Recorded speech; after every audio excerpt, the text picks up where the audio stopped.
Au sommet du mont Clear Sky dans la province de Cloudwalk, la 37e cérémonie d'éveil des chasseurs de la ville de Clear Sky se déroule officiellement en l'an 225 de l'ère des pionniers. Faisant que l'instructeur en chef Lam Chn demande à haute voix à la foule de garder le silence, tout en ordonnant à ceux qui ont échoué à l'examen de partir afin que les candidats qualifiés puissent s'avancer pour recevoir le cristal d'éveil. Malgré les perdants qui descendent la montagne avec lassitude en se plaignant de devoir attendre la prochaine opportunité, l'instructeur en chef concentre son pouvoir pour activer le cristal, déclenchant de puissants éclairs rouges. Créant une brillante formation magique qui brûle au centre de la plateforme de pierre octogonale, irradiant une énergie débordante. La scène devient immédiatement extrêmement animée lorsqu'un jeune homme pleure à chaudes larmes pour avoir attendu 18 ans, tandis que son ami à côté joint les mains, priant d'échanger 60 ans de solitude de son ami pour devenir un chasseur de savoir, ce qui met ce dernier en colère et le fait crier. Au même moment, un autre candidat se précipite en criant son désir de devenir un chasseur d'armes avec un précieux minerai à la main. Juste à côté, un gros homme dévore une cuisse de viande tout en déclarant joyeusement son objectif de devenir un chasseur gourmet pour manger tous les mets délicats du monde. Séparé de cette agitation, le protagoniste masculin se tient dos contre un arbre, pensant silencieusement qu'il devrait s'éveiller en tant que chasseur de savoir dans le monde du jeu Hunter World. Le coin de ses lèvres se soulève en un sourire confiant alors qu'il se rappelle qu'il est un transmigrateur. Car il est L-sexu, quelqu'un qui sait que ce monde est extrêmement cruel puisque l'humanité n'occupe qu'à peine 1% de la surface, tandis que les 99% restants de terre et de mer sont sous la domination de bêtes fantômes extrêmement féroces. Pour protéger le territoire humain, les chasseurs sont divisés en 5 classes principales, dont le chasseur de savoir représentant l'orgueil, le chasseur d'armes représentant la colère, le chasseur élémentaire représentant la paresse, le chasseur gourmet représentant la gourmandise et le chasseur d'illusions représentant la luxure. Alors que les 2 classes d'avarice et d'envie ne sont pas encore sorties dans le jeu, L-sexu sourit avec confiance en pensant que sa nature arrogante l'aidera sûrement à s'éveiller en tant que chasseur de savoir. En regardant autour de lui, il remarque que la fille Lam Nien dort toujours profondément la tête baissée sous un arbre et devine que cette personne paresseuse deviendra très probablement un chasseur élémentaire. Tandis que la beauté Deep Tien Tui, avec ses excellents résultats et son aura arrogante, s'éveillera certainement aussi en tant que chasseur de savoir tout comme lui.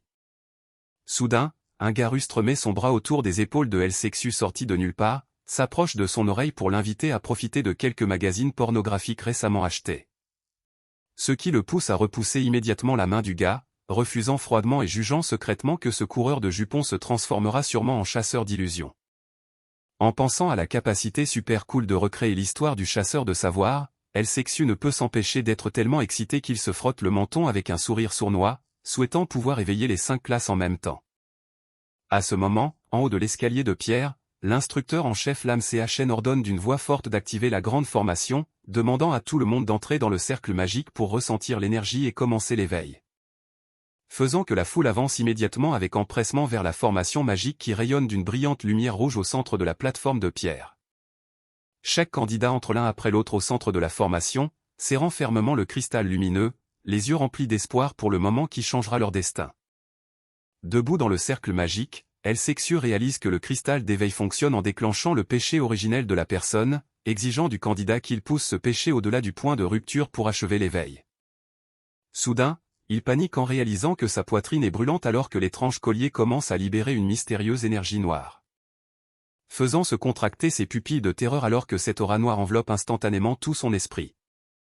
Lorsqu'il ouvre les yeux, L-sexu réalise qu'il a été entraîné dans un espace sombre et silencieux, où un coffre ancien émergeant des eaux sombres est frappé par un éclair violet.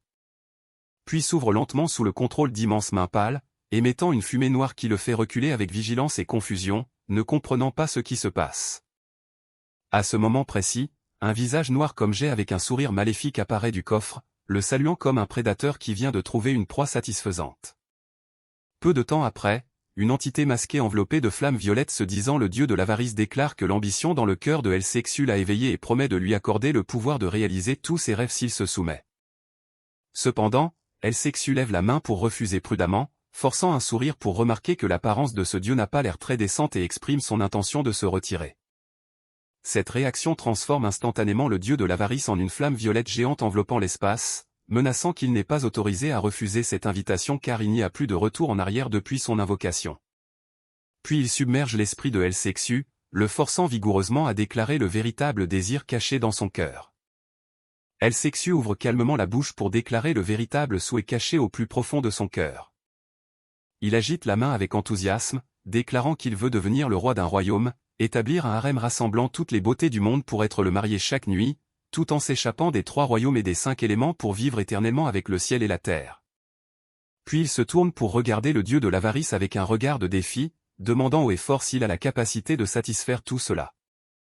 Cette demande arrogante, au-delà de toute imagination, laisse le dieu de l'avarice complètement abasourdi, figé et incapable de prononcer un seul mot.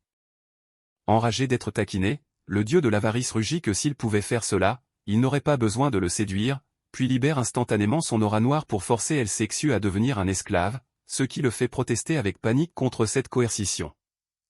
Au moment critique, le collier autour du cou de El Sexiu éclate soudainement en une brillante lumière sacrée dorée. Illuminant tout l'espace sombre, enveloppant son corps et brisant complètement l'aura noire féroce.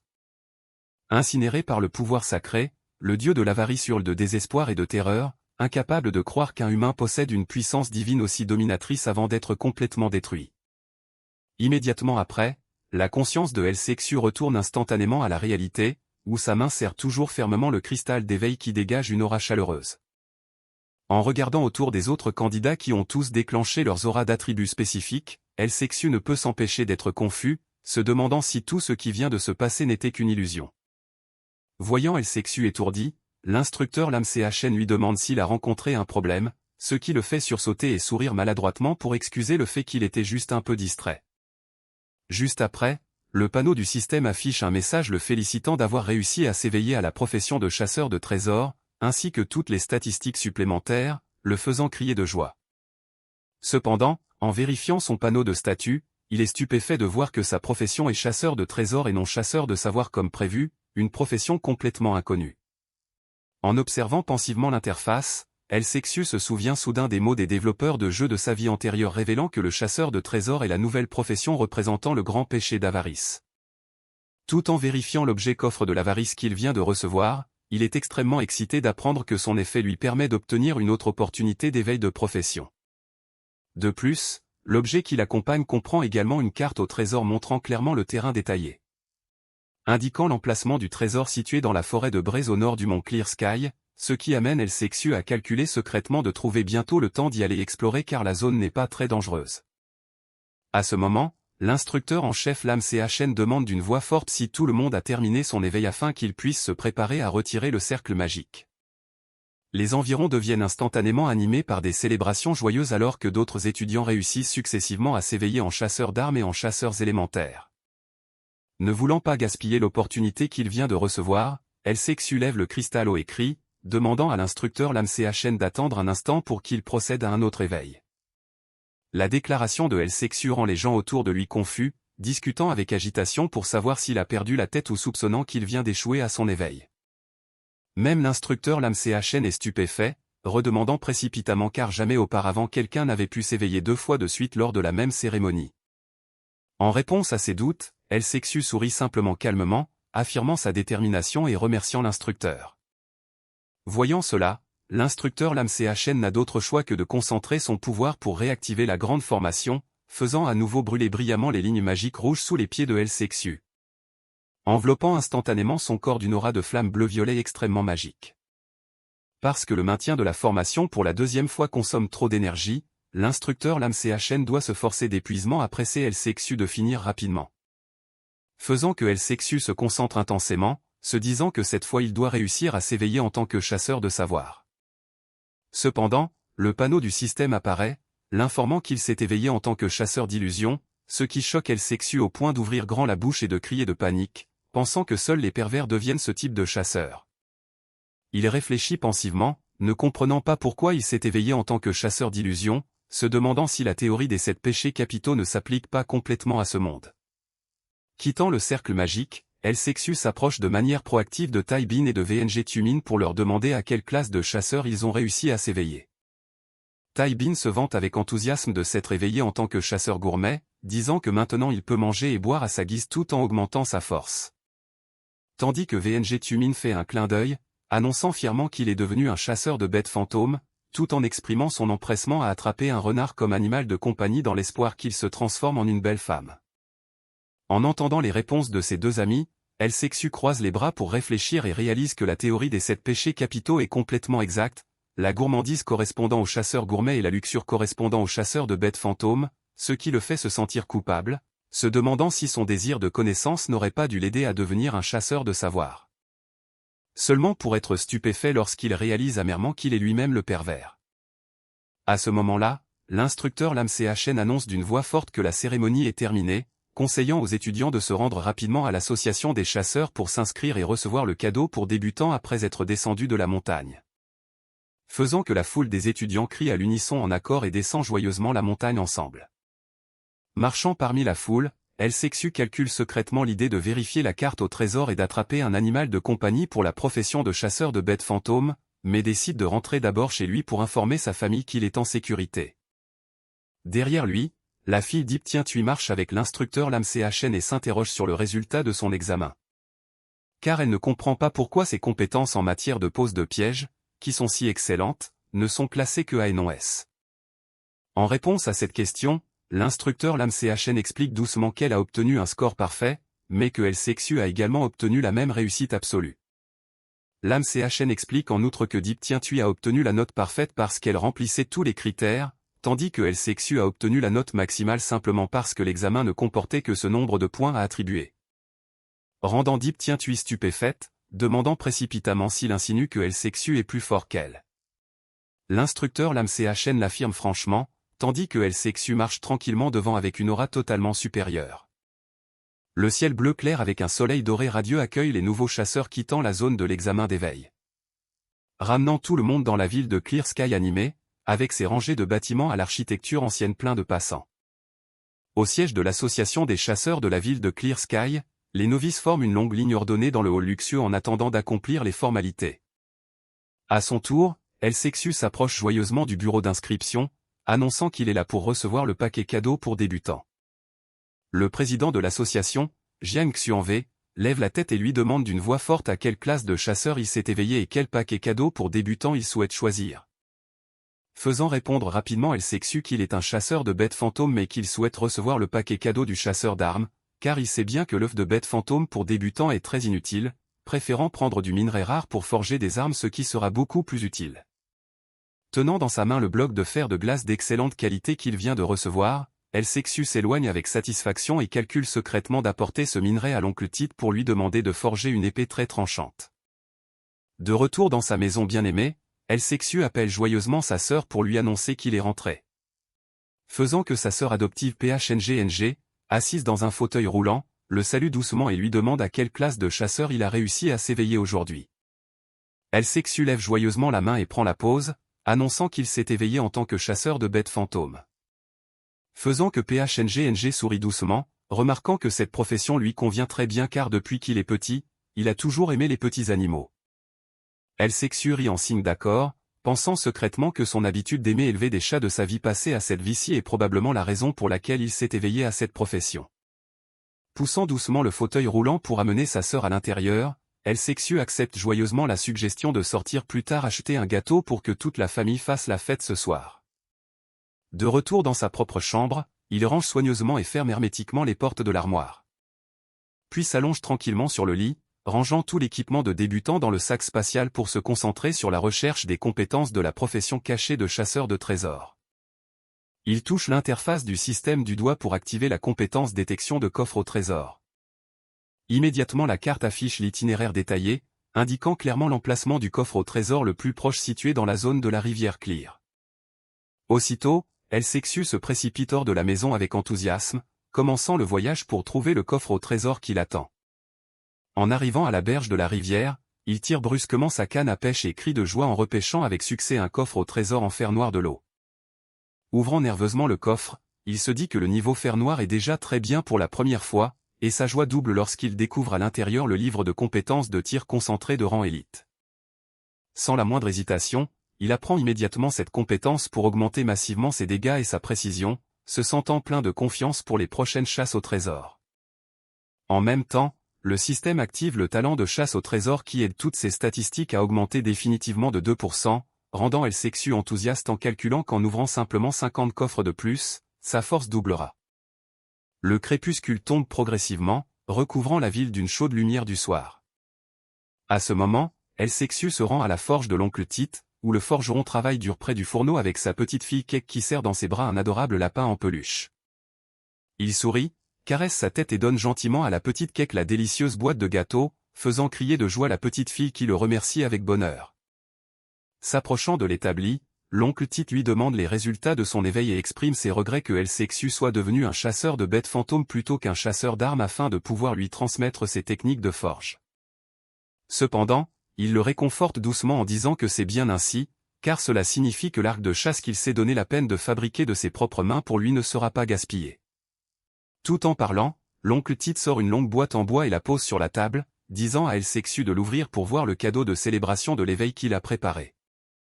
En ouvrant la boîte, il est stupéfait de voir l'arc de chasse de givre de rang élite rayonnant d'une lumière dorée éblouissante avec un ensemble de statistiques très impressionnant. Elsexu hésite à l'accepter car un arc de rang élite coûte jusqu'à 3000 pièces, dépassant largement la valeur d'un cadeau ordinaire. Le voyant hésiter, l'oncle Tite place l'arc dans les mains de Elsexu et confie que le premier arc d'un chasseur est à l'origine donné par les parents, alors il veut le faire au nom de ses parents décédés. Ému en recevant ce cadeau significatif, Elsexu écoute silencieusement le forgeron balayer le passé et demander doucement s'il a besoin d'autre aide de sa part. Il sort alors le bloc de fer de glace, partageant honnêtement qu'il avait initialement prévu de lui demander de forger une épée, mais que maintenant qu'il a un arc, il veut lui offrir ce minerai. Mais l'oncle Tite prend le minerai pour l'observer, puis accepte avec joie de lui forger une épée complète, ne facturant que la main-d'œuvre pour qu'il ne se sente pas gêné. Il lui dit de rentrer rapidement dîner avec sa sœur et lui donne rendez-vous dans 3 jours pour récupérer l'épée, n'oubliant pas de lui rappeler que s'il rassemble de bons matériaux à l'avenir, il n'a qu'à les apporter à la boutique. La petite Cake, serrant son ours en peluche, fait un joyeux signe de la main pour dire au revoir, Elsexu sourit également et fait signe en retour avant de partir dans la lumière du soir. Ce soir-là, le frère et la sœur se réunissent pour un festin sous la lumière chaleureuse. Elsexu se souvient avec émotion de la gentillesse des parents de PHNGNG qui l'ont élevé et se promet de toujours bien protéger cette sœur.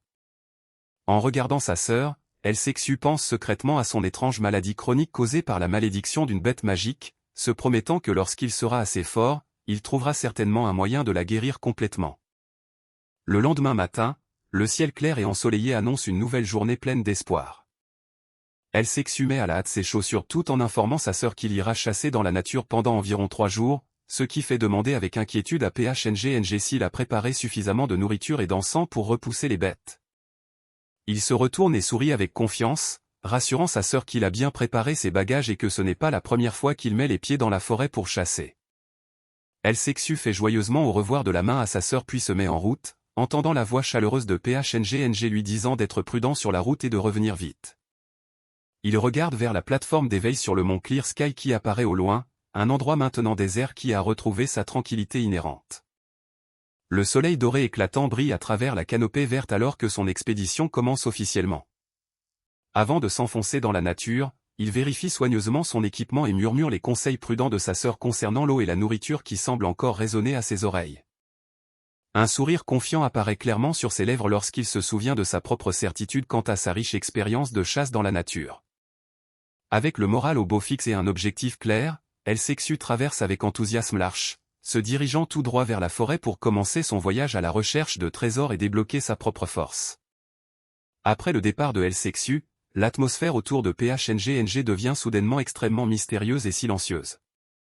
Quand un homme à lunettes apparaît, souriant narquoisement pour demander si elle a l'intention de dire la vérité et de dire au revoir à son frère cadet ou non. En regardant le nouveau venu, PHNGNG remarque calmement qu'il est arrivé assez vite et demande à voix haute s'il est prêt. En même temps, elle donne une lettre à l'esprit gardien, lui demandant de rester dans la maison pour attendre le retour de Elsexu.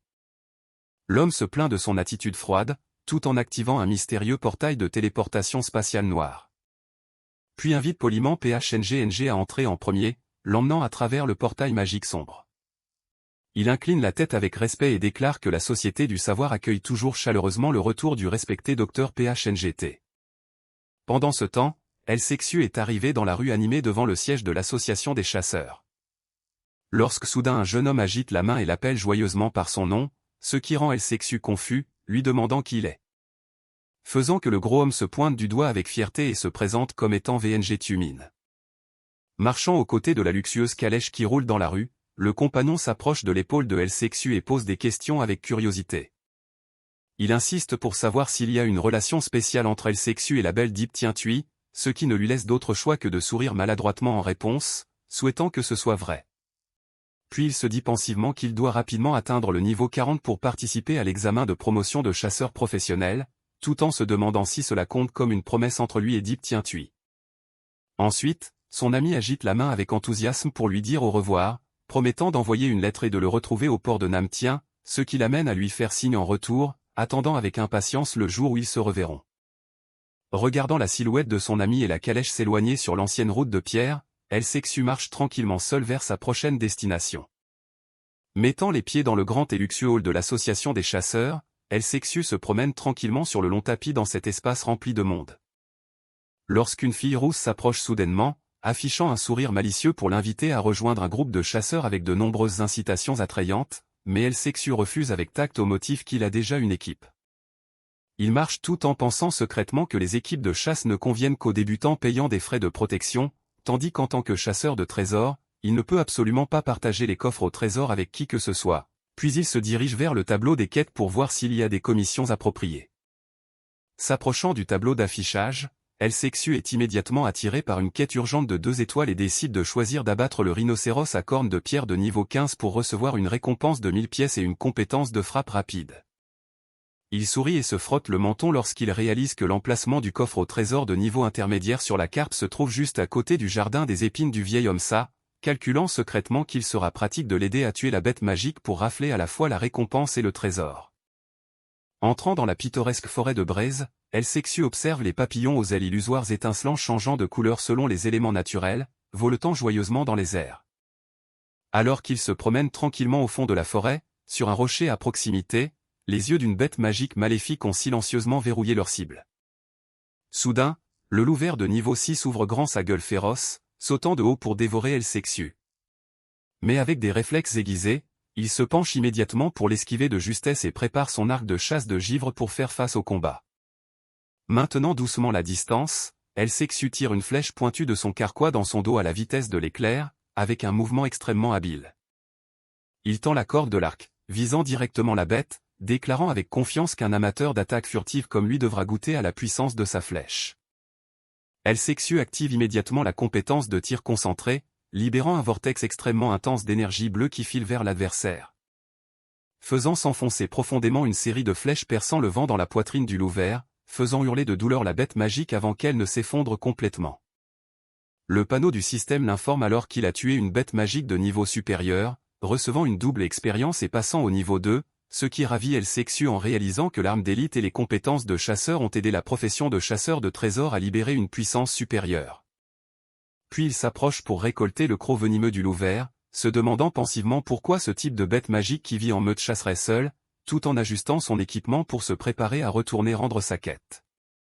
Marchant dans la forêt toute la matinée pour chasser des monstres et monter au niveau 4, El Sexu est ravi lorsque le système émet une notification indiquant que la carte au trésor de niveau intermédiaire a été officiellement activée car il est entré dans la zone des 1000 mètres. Peu de temps après, la flèche de guidage du système le conduit à l'entrée d'une grotte sombre, faisant réaliser à El Sexu qu'il s'agit très probablement du nid d'une bête fantôme. Il décide donc prudemment de poser un piège avant d'entrer. Il utilise habilement ses 2 mains pour placer un solide piège en fer directement sur le sol devant l'entrée de la grotte. Puis lance avec enthousiasme une balle d'appât pour bête magique rouge au fond de la grotte pour attirer la proie dans le piège. Immédiatement, un sanglier à peau noire rugit férocement, tenant la balle rouge dans sa bouche et se précipite avec colère vers l'extérieur, ce qui prépare El Sexu à l'attaquer. Le sanglier agressif aux yeux injectés de sang grogne, fonçant tête baissée vers l'avant à une vitesse extrême. Cependant, son pied est immédiatement pris dans le piège, El Sexu s'approche en tenant son épée courte et sourit, rappelant à la bête magique de faire attention où elle marche, tout en la réconfortant sur le fait que sa mort sera un merveilleux cadeau pour le vieil homme Ça. Sans aucune hésitation, El Sexu achève de manière décisive la bête magique de niveau 5 pour gagner une grande quantité d'expérience en récompense du système. Après avoir dégagé l'obstacle, il s'avance prudemment dans la sombre grotte couverte de mousse. Juste après avoir contourné la paroi rocheuse, El Sexu est extrêmement étonné et crie de joie lorsqu'il découvre un coffre au trésor en platine brillant de 1000 feux posé sur une dalle de pierre. Dès qu'il ouvre le coffre au trésor en platine, le système active immédiatement le talent de chasse au trésor, aidant El Sexu à augmenter définitivement toutes ses statistiques de 20%, tout en révélant un manuel secret et un cristal d'une valeur inestimable. Tenant dans sa main le livre de la compétence transformation en bête divine de rang épique exclusivement pour le chasseur de bêtes fantômes, El Sexu décide avec enthousiasme de l'apprendre immédiatement. L'aura dorée fusionne rapidement avec son corps, lui apportant une compétence dominatrice qui lui permet de fusionner avec sa bête fantôme pour cumuler toutes les statistiques pendant 10 minutes. Continuant à tenir l'étrange cristal dans sa main pour vérifier l'interface, El Sexu est stupéfait d'apprendre qu'il s'agit d'un objet de rang épique nommé le Roi de l'Ombre contenant l'individu suprême de la tribu de l'Ombre. Il est fou de joie de réaliser qu'il s'agit d'un œuf de bête fantôme de rang épique, un individu destiné à posséder une puissance écrasante et la capacité de commander les siens. Sans la moindre hésitation, El Sexu prélève du sang frais et le laisse tomber sur le cristal pour faire un contrat, recevant instantanément la notification d'une connexion réussie avec la bête fantôme du Roi de l'Ombre et de l'augmentation de ses propres statistiques. De la paume de sa main, la mystérieuse aura violette et noire commence à se condenser et libère une énergie sombre extrêmement intense. Faisant apparaître devant lui une créature élémentaire sous forme d'ombre, ce qui amuse El Sexu, spéculant qu'il s'agit d'une bête fantôme penchée vers les dégâts magiques et se promettant de trouver plus d'informations à son retour. Sortant vers l'entrée de la grotte, El Sexu ordonne d'une voix forte à la bête fantôme nouvellement éveillée de lancer la compétence rayon explosif des ténèbres pour tester sa force. Immédiatement, l'entité de l'ombre condense une énergie sombre extrêmement puissante tourbillonnant brillamment, se préparant à lancer une attaque destructrice vers l'avant. Le rayon explosif des ténèbres jaillit tout droit, détruisant et labourant une grande trace sur le tronc du vieil arbre touffu. Voyant cette impressionnante puissance destructrice, El Sexu hoche la tête de satisfaction, remarquant que la puissance de la bête fantôme est tout à fait décente, puis il la rappelle pour se préparer à aller au jardin des épines chercher le vieil homme ça. La nuit tombe progressivement sur l'espace lorsqu'El Sexu entre dans la zone du jardin des épines. De loin, il reconnaît immédiatement la silhouette familière du vieil homme ça marchant tranquillement sur le petit chemin, il l'appelle donc à voix haute. Entendant l'appel, le vieil homme ça se retourne pour le regarder avec surprise et lui demande la raison de sa visite à cette heure-ci. El Sexu montre joyeusement la patte de sanglier qu'il vient de chasser, partageant honnêtement qu'il lui a apporté de la viande et veut, par la même occasion, l'aider avec la commission d'abattage de la bête magique. Le vieil homme ça se souvient soudain que El Sexu vient de s'éveiller en tant que chasseur, mais l'informe avec regret qu'il est arrivé un peu en retard car 3 autres chasseurs sont arrivés 1 heure avant lui. El Sexu, tout en marchant tranquillement avec lui vers la petite maison, rit, disant qu'il est principalement venu pour livrer la viande et que la mission n'était qu'en passant, demandant en même temps si les 3 autres ont déjà fini de chasser la bête magique, pour recevoir la réponse que la bête n'apparaît que la nuit. Poussant la porte pour entrer dans la maison, El Sexu propose avec enthousiasme de cuisiner personnellement le plat de pied de porc pour qu'ils en profitent tous les deux ce soir et demande de passer la nuit. Mais au moment même où il met les pieds à l'intérieur, les pupilles de El Sexu se contractent brusquement alors qu'il découvre quelque chose d'inhabituel. En regardant de haut, les 3 chasseurs arrivés plus tôt se sont déjà installés dans la maison, dont un guerrier musclé tenant une grande épée, un gars accompagné d'une bête spirituelle noire et une chasseuse lisant attentivement un livre. Voyant El Sexu entrer avec la cuisse de sanglier à la main, le chasseur d'armes devine avec curiosité qu'il est aussi un chasseur et appartient probablement à la classe des chasseurs gourmets. Le chasseur de bêtes fantômes à côté de lui hoche également la tête en accord, affirmant que El Sexu doit certainement être un chasseur gourmet avec d'excellentes compétences culinaires apportant de la viande à préparer. Pendant ce temps, la chasseuse tenant le livre se tourne également pour observer El Sexu avec des yeux pleins de curiosité et d'évaluation. En réponse à ses regards, El Sexu observe calmement les tenues des 3 et les identifie secrètement comme étant, respectivement, un chasseur d'armes, un chasseur de bêtes fantômes et une chasseuse de savoir. Soudain, un violent grondement rugit depuis l'extérieur du jardin, secouant toute la maison en bois au milieu de la nuit noire. Le vieil homme ça est immédiatement surpris, pointant de panique le doigt vers l'extérieur et criant que l'agitation inhabituelle qu'il avait mentionnée était apparue. Immédiatement, le chasseur d'armes tire la grande épée de son dos, les 2 autres prennent également une position prudente, soupçonnant que la bête magique rhinocéros à cornes de pierre est arrivée. À l'extérieur de l'allée du jardin, une énorme bête magique avec une corne en or brillant se précipite follement tête baissée vers la maison. C'est précisément le rhinocéros à cornes de pierre de niveau 16, la bête magique cible de la commission, aux yeux rouges grognant et gaspillant sa puissance destructrice. Le rhinocéros à cornes de pierre écrase frénétiquement de nombreux buissons d'épines dans le jardin, libérant un pouvoir destructeur féroce au milieu de la nuit. Voyant cela, la chasseuse de savoir lance immédiatement un sort magique, créant un réseau électrique éblouissant enveloppant la bête magique pour contrôler son avance.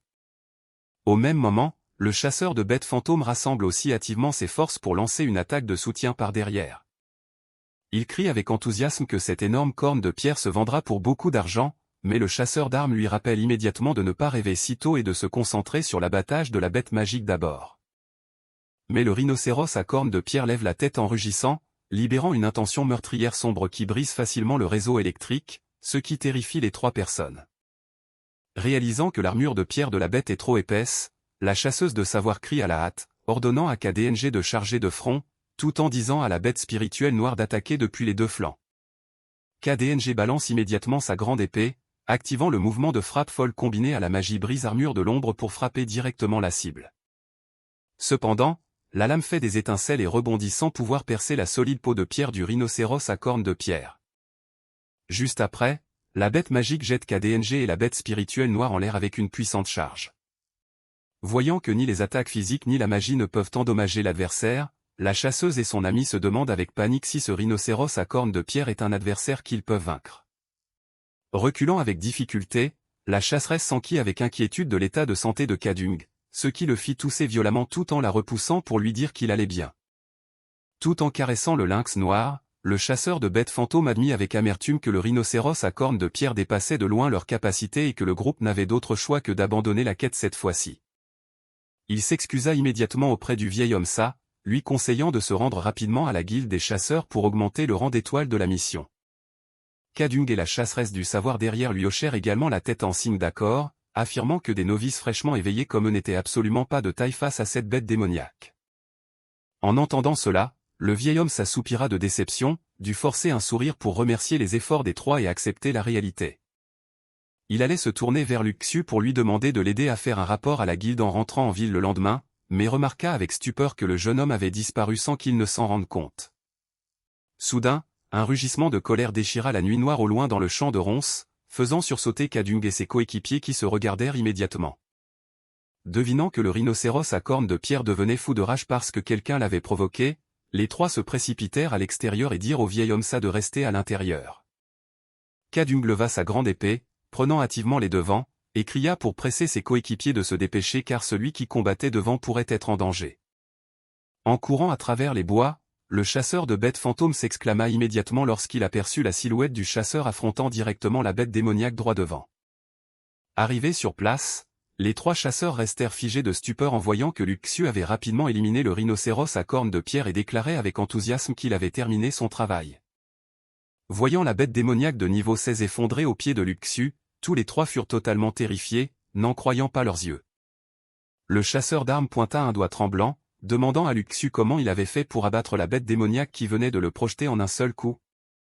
En réponse à cette stupéfaction, Luxu se contenta de sourire calmement et de répondre qu'il avait juste fait ceci et cela pour s'en occuper proprement. En réalité, Luxu s'était caché derrière un arbre plus tôt, observant silencieusement tout le déroulement du combat lorsque Kadung avait été projeté par la bête démoniaque. Réalisant que la défense du rhinocéros à cornes de pierre était trop élevée, rendant les attaques normales inefficaces, il calcula aussitôt un moyen de poser des pièges pour bloquer ses mouvements. Balayant la forêt du regard, Luxu sourit en découvrant un rocher géant qui pourrait être utilisé comme un piège naturel. À ce moment précis, le rhinocéros à cornes de pierre le repéra et fonça follement la tête la première vers lui à une vitesse terrifiante. Sans broncher, Luxu banda immédiatement son arc de chasse givré, activant la compétence tir concentré pour rassembler une brillante énergie bleue. Il banda calmement son arc, attendant le moment où la féroce bête démoniaque se jetterait la tête la première droit dans la zone d'embuscade. De retour au déroulement du combat, Luxu rassembla ses forces, banda son arc et activa la compétence frappe de concentration spirituelle. Décochant instantanément une flèche bleue qui fendit l'air, perçant avec précision l'œil du rhinocéros à cornes de pierre et faisant gicler le sang. Aveuglée, la bête démoniaque hurla follement de douleur atroce. Elle activa immédiatement la compétence char d'acier, chargeant follement droit devant, mais Luxu esquiva agilement par une roulade. Tout en esquivant l'attaque, Luxu dispersa habilement une série de pointes de fer sur le sol juste dans la direction du mouvement de la bête. Il transforma le terrain environnant en un piège à pointe dense pour intercepter la charge de l'adversaire. Admettant qu'il maîtrisait désormais la technique de piégeage avancée, Luxu combina avec confiance le terrain et le bon moment pour créer le piège parfait. Bien que le piège de pointe de fer ne pût tuer le rhinocéros à cornes de pierre, c'était suffisant pour le blesser, lui faire perdre le contrôle et le rendre complètement fou. Un sourire confiant apparut sur les lèvres de Luxu alors que son plan progressait exactement comme prévu. Et comme il l'avait calculé, la bête démoniaque folle encastra violemment sa tête dans le rocher géant, coinçant complètement sa corne, créant l'opportunité pour Luxu de sauter haut et de balancer son épée pour le coup de grâce. En même temps, Luxu réalisa que lorsque la bête démoniaque concentrait l'élémentaire dans sa corne, la défense de ses autres parties s'affaiblissait, créant l'opportunité parfaite pour briser ses défenses. Il visa immédiatement le point faible sur le cou de la bête démoniaque et asséna un coup d'épée fatal et décisif, faisant jaillir le sang à flots. Le rhinocéros à cornes de pierre rugit dans un désespoir atroce avant de s'effondrer au sol, totalement vaincu. Le panneau du système lui notifia immédiatement qu'il avait reçu une grande quantité d'expérience de dépassement de niveau, montant de 2 niveaux d'un coup pour atteindre le niveau 6, ce qui réjouit Luxu, louant la puissance de la technique de piégeage avancée. Le lendemain matin, la lumière chaude de l'aube éclaira la petite maison en bois au milieu du jardin vert et frais. Luxu fit joyeusement un signe de la main pour faire ses adieux au vieil homme et aux 3 chasseurs, se préparant à retourner en ville. Regardant sa silhouette, le chasseur de bêtes fantômes et le chasseur d'armes le louèrent pensivement, devinant que Luxu possédait un sac spatial géant contenant la bête entière et devait donc certainement être un chasseur vétéran caché. La chasseresse du savoir sourit avec amusement, se demandant si Luxu était vraiment un novice ou un expert cachant ses talents, avant de presser ses coéquipiers de continuer plus profondément dans la forêt pour chasser des monstres. Se promenant tranquillement sur le chemin forestier baigné de soleil, Luxu se dit qu'après son retour, il validerait immédiatement la quête et demanderait à Oncle Thier de forger la corne et de traiter la viande du rhinocéros à cornes de pierre. En marchant, il leva soudain la tête avec suspicion en entendant le bruissement anormal des feuilles tremblant dans la canopée. Écoutant les vibrations provenant du nord-est, Luxu réalisa avec sursaut qu'une grande horde de bêtes démoniaques se déplaçait dans cette direction. Il appela immédiatement sa bête fantôme, le roi des ombres, à apparaître pour y faire face. Luxu ordonna au roi des ombres d'activer la compétence manteau des ténèbres, enveloppant son corps d'une sombre aura noire pour devenir invisible. Puis se cacha habilement derrière un rocher et un grand arbre juste à côté du chemin. Devant lui, une meute bondée de loups gris déferlant depuis les plaines de Haïfom se précipitait follement à travers les bois, ce qui ne put s'empêcher de surprendre Luxu, se demandant pourquoi ils apparaissaient ici. Il retint son souffle en se collant à l'arbre alors que des dizaines de loups féroces passaient les uns après les autres juste sous ses yeux. Soudain, un loup gris aux yeux d'un vert éclatant s'approcha prudemment, reniflant avec méfiance l'ombre sous l'arbre. Réalisant que le manteau des ténèbres ne l'aidait qu'à se dissimuler et non à disparaître complètement, et que s'il bougeait directement il serait détecté par la meute de loups, Luxu décida d'essayer une autre technique. Il canalisa alors son énergie pour activer la compétence de niveau épique transformation de la bête divine, faisant tourbillonner l'aura noire autour de son corps pour fusionner avec le roi des ombres. Grâce à quoi il se transforma en un corps élémentaire illusoire flottant en hauteur, laissant le loup gris lever les yeux avec perplexité sans pouvoir le toucher ou le blesser de quelque manière que ce soit. Dans cet état fusionné, Luxu en profita pour ouvrir l'interface afin d'examiner la compétence exclusive massacre de givre obscur fraîchement débloquée lors de la combinaison avec le roi des ombres. Il s'amusa à transformer son corps en une brume noire s'étendant partout, sentant facilement le moindre mouvement de la meute de loups courant en dessous. Juste après, Luxu activa officiellement le massacre de givre obscur, faisant pleuvoir du ciel une série de pointes noires acérées directement sur la meute de loup gris. Faisant fendre l'air à des dizaines de pics d'aura noire qui transpercèrent le corps de chaque loup en fuite. La meute entière de loups s'effondra, éparpillée sur le sol, tandis que le panneau du système affichait continuellement des notifications d'expérience bonus et de montée de niveau rapide. Voyant qu'il était monté directement au niveau 10, Luxu se dit avec enthousiasme que cette compétence de zone l'aidait à monter de niveau à une vitesse fulgurante et décida de l'utiliser une fois par jour pour récolter toute l'expérience. Cependant, en regardant le reste des loups foncer encore la tête la première vers l'avant malgré les pertes, Luxu soupçonna que quelque chose au plus profond de la forêt de braise les contrôlait. Puisque l'état de transformation de la bête divine ne durait que 10 minutes, il décida de ne pas les poursuivre davantage, et plutôt de collecter les matériaux puis de retourner à la guilde. Il s'activa joyeusement avec le roi des ombres à disséquer les carcasses de bêtes démoniaques pour récupérer les précieux crocs de loup. Tenant en main le tas de crocs de loup qui promettait d'être vendus à un prix élevé, Luxu marcha joyeusement sur le chemin forestier ensoleillé en direction de la ville après une journée d'exploration pleine de chance. Quelques minutes après le départ de Luxu, un éclaireur se précipita sur le champ de bataille et s'agenouilla paniqué près du tas de cadavres de loups, perplexe, ne comprenant pas ce qui venait de se passer. Il prit immédiatement sa pierre de communication pour contacter le quartier général et signaler la découverte d'un incident anormal à la lisière extérieure de la forêt de Braise. En regardant les centaines de cadavres de loups gris brutalement massacrés et éparpillés sur la route, il s'inquiéta, soupçonnant qu'une mystérieuse et extrêmement puissante bête démoniaque sévissait à proximité. L'atmosphère paisible revint dans la ville animée de Clear Sky, où les montures transportant des marchandises se déplaçaient lentement sur la route pavée. Au siège de la guilde marchande de Namjiang, 2 figures mystérieuses vêtues de luxueuses robes blanches étaient respectueusement accueillies par le guide. Entrant dans la magnifique pièce, le maître de la guilde marchande s'avança pour saluer les 2 invités distingués qui venaient de nous rendre visite. Lorsque l'épéiste aux cheveux noirs brandit un badge en métal pour annoncer qu'ils étaient des représentants de la guilde de la couleur d'or. Entendant ce nom, le maître de la guilde marchande ne put s'empêcher d'être surpris et leva hâtivement la main en signe de salutation, s'enquérant avec curiosité du but de leur voyage dans la ville de Clear Sky.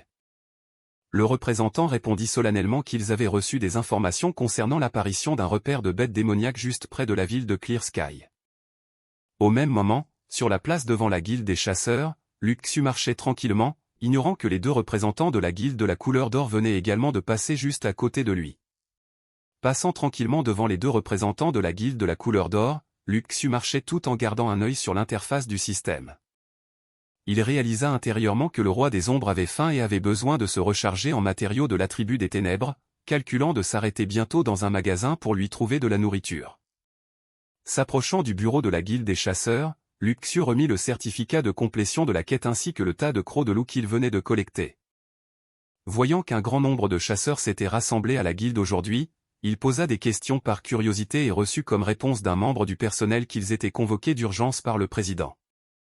Tout en acceptant joyeusement la récompense de 1000 pièces de l'Alliance et le livre de compétences coup unique, Luxu demanda au personnel de l'inscrire à la bibliothèque. Mettant les pieds dans la grande bibliothèque, Luxu chercha assidûment parmi les étagères denses de livres et finit par choisir un document documentant la tribu des ténèbres.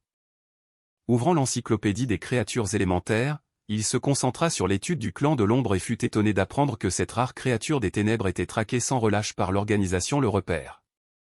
Le regard de Luxu devint pensif et solennel alors qu'il se rappelait le nom Le Repère, l'une des principales forces maléfiques du jeu monde des chasseurs.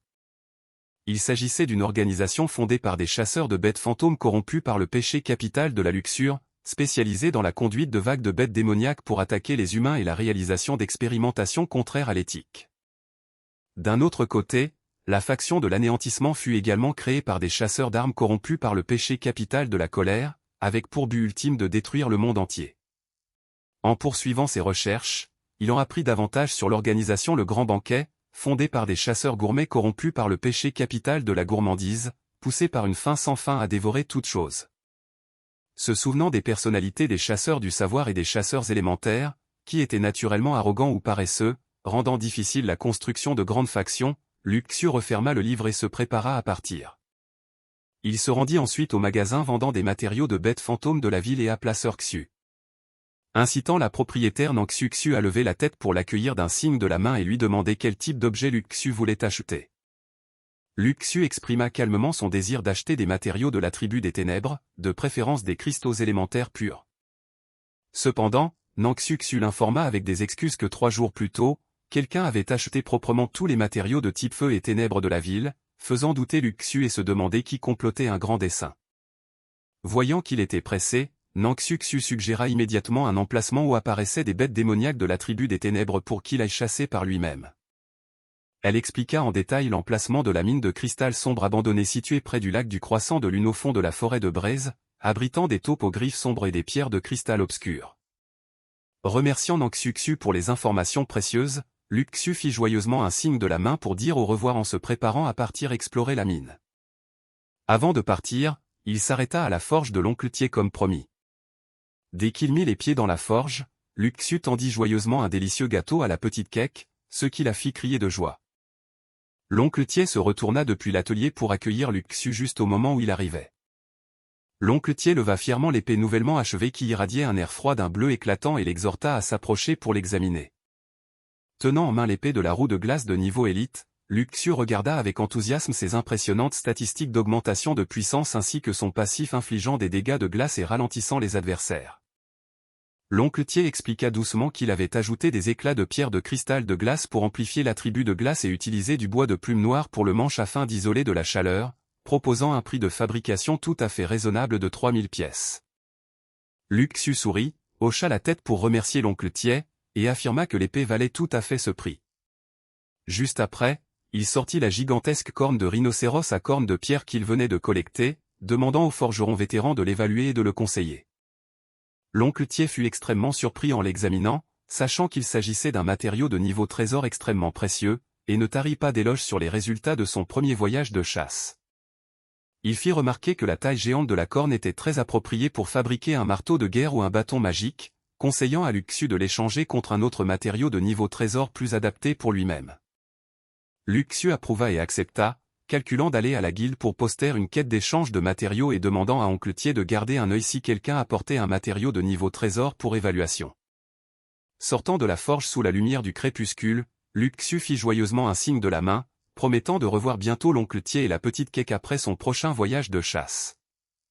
Il rentra précipitamment dans sa maison bien-aimée et appela à haute voix pour informer sa sœur qu'il était rentré. Cependant, en passant le portail, Luxu fut consterné de voir seulement l'esprit gardien debout à l'attendre dans la cour, sans aucune trace de sa sœur Fuong Duong.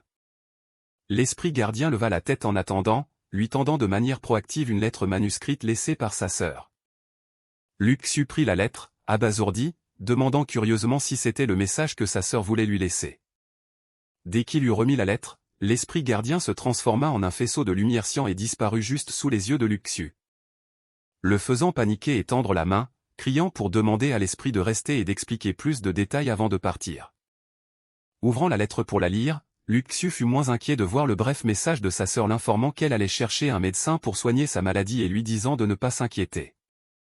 Debout sous le crépuscule, Luxu réalisa que sa sœur était très en sécurité puisqu'elle pouvait rappeler l'esprit, et se promit de s'efforcer de devenir encore plus fort pour partir à sa recherche.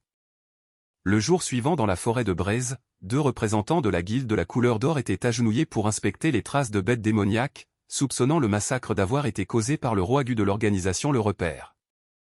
Au même moment dans une forêt près du mont Clear Sky, un éclaireur de la guilde de la couleur d'or s'agenouilla précipitamment pour faire un rapport à son commandant, indiquant qu'ils avaient détecté de fortes fluctuations d'énergie des ténèbres et de l'élément feu dans le bassin oriental, où d'innombrables bêtes fantômes se rassemblaient. Entendant cela, le commandant ordonna immédiatement le départ, et les 2 foncèrent rapidement à une vitesse qui fendait l'air à travers la forêt en se dirigeant droit vers la cible. Pendant ce temps, à la mine de cristal abandonnée à l'est du mont Clear Sky, Luxu entra tranquillement dans la grotte de pierre sombre, souriant avec confiance en décidant d'utiliser la taupe aux griffes sombres devant lui pour tester la puissance de la compétence coup unique qu'il venait d'apprendre. Il concentra immédiatement son énergie, tendant son épée puis délivrant une frappe bleue tranchante, achevant proprement la taupe aux griffes sombres de niveau 5 et récoltant l'expérience bonus du système. Regardant sa bête spirituelle, le roi des ombres, profitait joyeusement d'un banquet en dévorant les cadavres de bêtes démoniaques et les pierres de cristal autour. Luxu posa l'épée de la roue de glace sur son épaule, disant calmement à la bête spirituelle de prendre son temps pour manger à sa faim.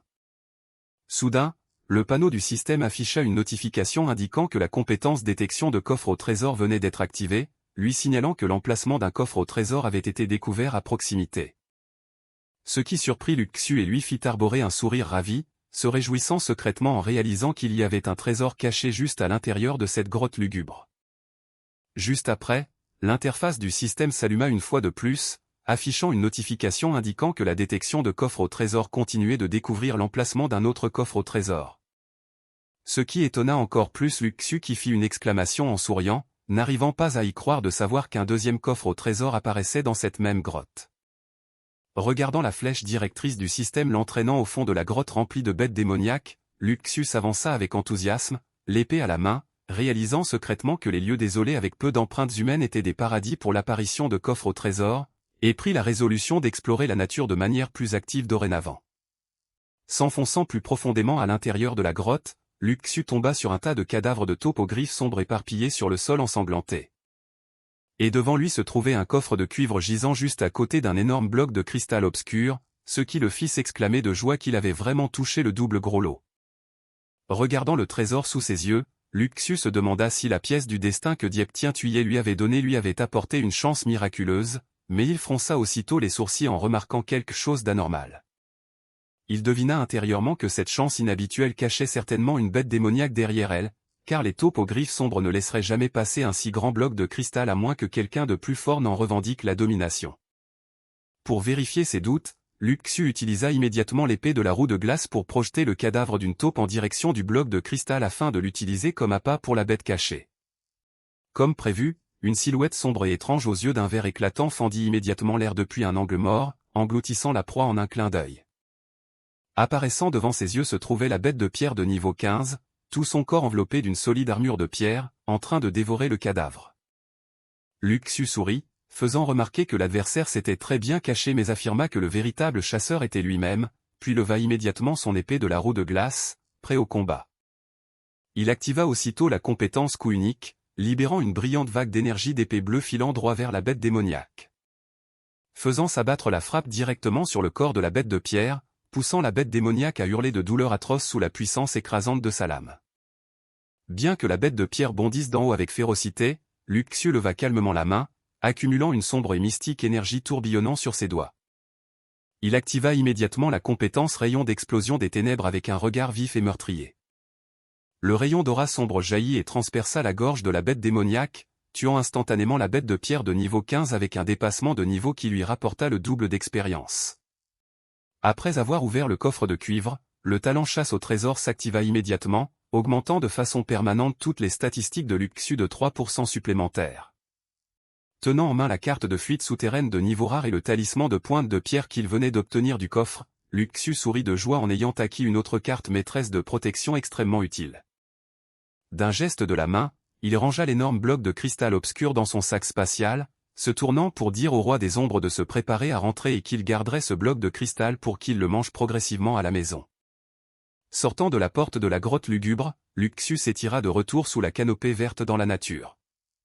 Levant les yeux vers le ciel sombre en craignant de fortes pluies imminentes, il se dit qu'il passerait rapidement par le territoire de l'ours tyran pour vérifier la quête avant de rentrer promptement chez lui. Des nuages noirs s'amoncelaient et tourbillonnaient, couvrant le ciel pour signaler qu'un orage était sur le point de s'abattre. Posant le pied dans la zone du territoire de l'ours tyran au milieu des collines d'herbes vertes balayées par le vent, Luxu marcha prudemment pour commencer à chercher sa prochaine cible.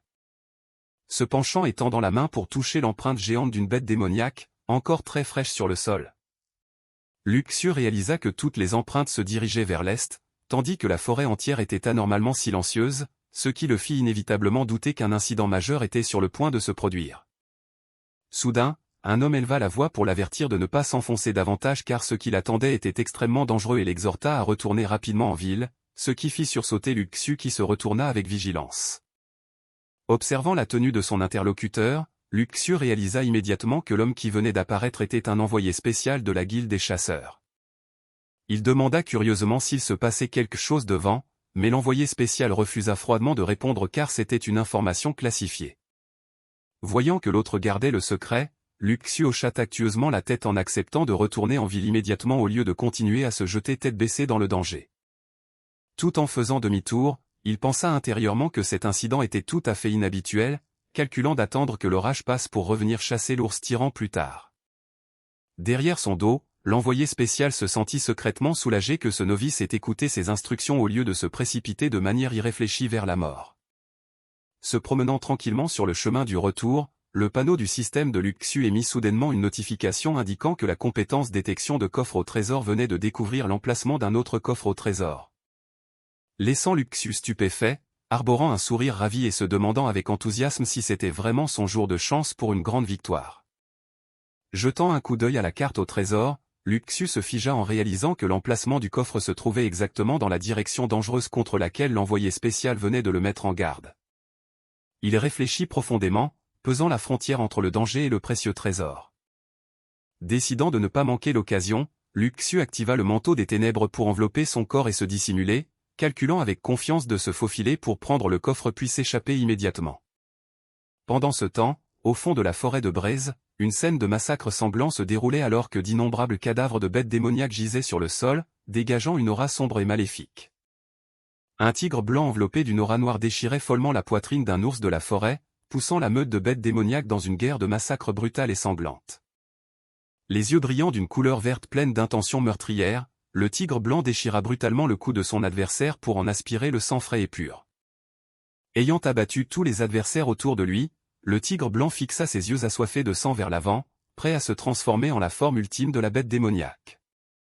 Au sommet de la falaise vertigineuse, deux personnages mystérieux se tenaient silencieusement, observant tout le déroulement de la tuerie en dessous. Ce n'était autre que le roi Gu, Dozetin, et Fuongmin de l'organisation Le Repère, ceux derrière la brutale méthode d'affinage Gu pour transformer les bêtes démoniaques en outils de meurtre dépourvus d'intelligence.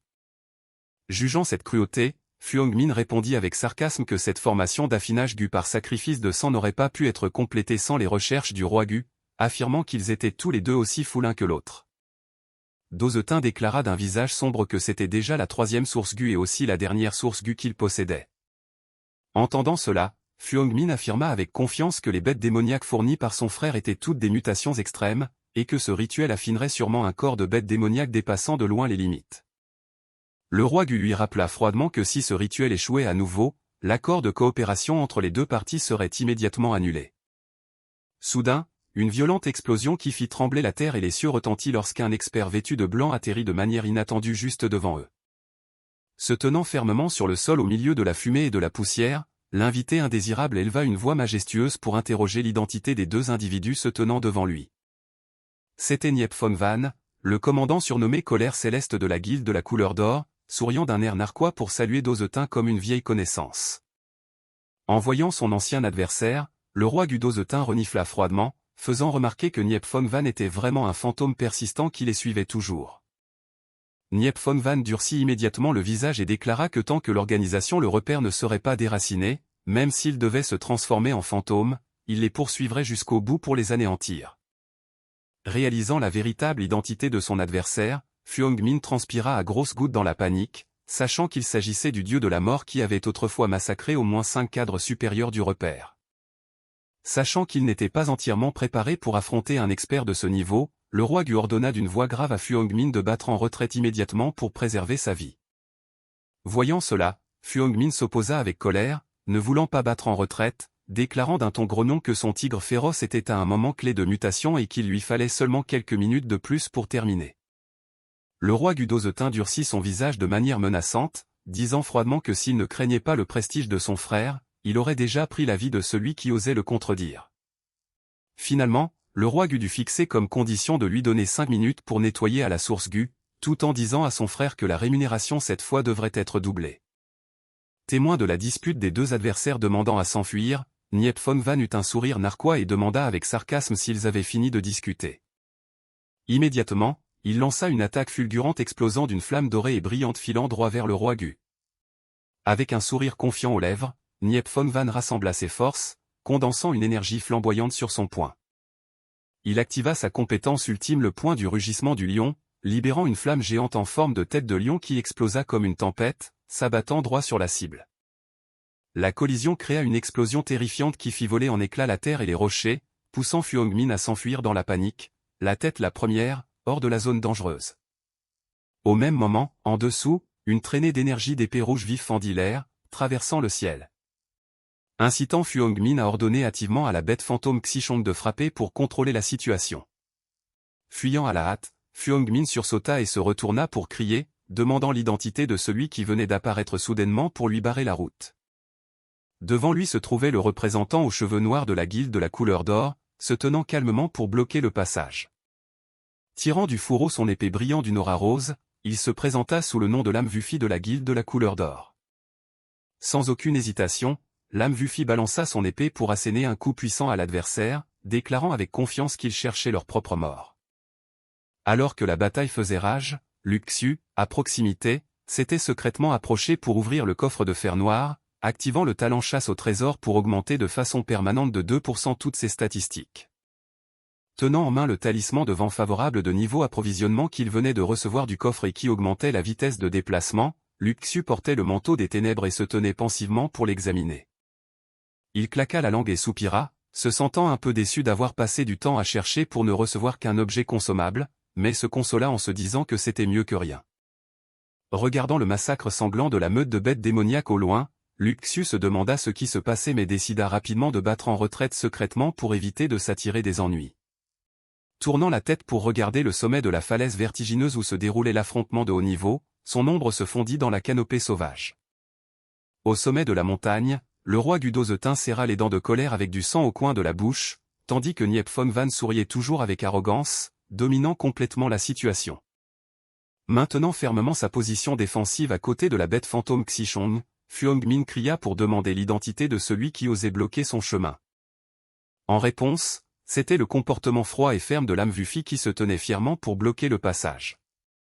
Tirant froidement du fourreau son épée précieuse brillant d'une aura, il se présenta fièrement sous le nom de l'âme Vufi de la guilde de la couleur d'or.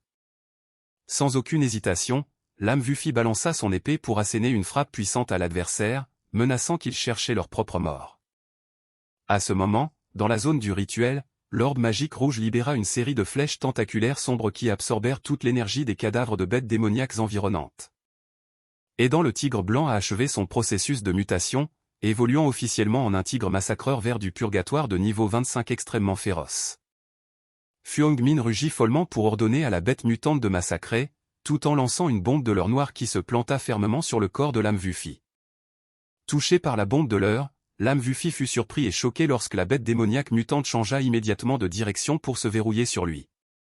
Le tigre massacreur vert du purgatoire bondit et agita ses griffes acérées dans l'intention d'engloutir l'âme Vufi, poussant l'épéiste dans une situation où sa vie ne tenait qu'à un fil. Au moment critique, une flèche bleue fendit soudainement l'air d'on ne sait où et transperça droit le corps de la bête démoniaque pour le sauver. Apparaissant au sommet du rocher, Luxiu portait le manteau des ténèbres, tenant son arc de chasse givré avec une aura totalement écrasante. Blessé, le tigre massacreur vert du purgatoire devint fou et changea immédiatement de direction, lançant un regard de rage meurtrière vers Luxiu. Témoin de cette scène, l'âme Vufi se promit de rendre cette grâce salvatrice, tandis que Fuongmin jurait de colère de voir son plan ruiné. Sautant légèrement en arrière pour esquiver le bond de la bête démoniaque, Luxiu activa intelligemment le système pour ouvrir son sac spatial. Il banda rapidement son arc de chasse givré, visant directement la cible qui chargeait. Luxiu activa immédiatement le tir concentré, libérant une intense flèche magique bleue qui fendit l'air et fonça vers l'avant. La flèche transperça le front du tigre massacreur vert du purgatoire, mais sa solide armure défensive mutante bloqua entièrement l'attaque. Surpris par la défense robuste de la bête, Luxiu esquiva en faisant une roulade puis posa immédiatement le talisman de pointe de pierre sur le sol pour créer un piège. Une série de pointes de pierre acérées surgit immédiatement du sol pour percer la poitrine de la bête démoniaque, la faisant hurler de douleur. Souriant avec confiance, Luxiu ouvrit son sac spatial, se préparant à lancer le fruit explosif de foudre et le fruit explosif de feu pour délivrer un coup de grâce destructeur à la bête démoniaque. Sentant le danger, le tigre massacreur vert du purgatoire fonça follement à travers le champ de bataille explosif rempli de magie élémentaire, créant une explosion cataclysmique qui secoua toute la zone des collines sauvages. Observant l'épaisse fumée et la poussière devant lui, Luxiu se demanda si la violente attaque explosive venait de réussir à achever la bête démoniaque. Cependant, à l'instant suivant, il sursauta de terreur lorsque les yeux injectés de sang et l'intention meurtrière grondante de la bête déchirèrent soudainement l'écran de fumée en se précipitant vers lui. Immédiatement, Luxiu activa la carte de fuite souterraine, plongeant sous terre pour esquiver de justesse le bond destructeur de la bête démoniaque. Réapparaissant dans une position sûre, il réalisa avec étonnement que la défense de l'adversaire était incroyablement robuste, car l'explosion précédente n'avait toujours pas pu lui infliger de véritables dégâts. Observant le tigre massacreur vert du purgatoire gronder en position de défense, Luxiu admit secrètement qu'il ne pourrait pas le vaincre s'il continuait à l'affronter de front. Les coins de ses lèvres s'étirèrent en un sourire malicieux, calculant avec confiance de changer de tactique et d'utiliser des ruses et des pièges pour s'occuper de sa proie. La bête démoniaque activa aussitôt la compétence charge folle de feu ardent, fondant comme une flamme destructrice, tandis que Luxiu se tenait toujours calmement, prêt au combat.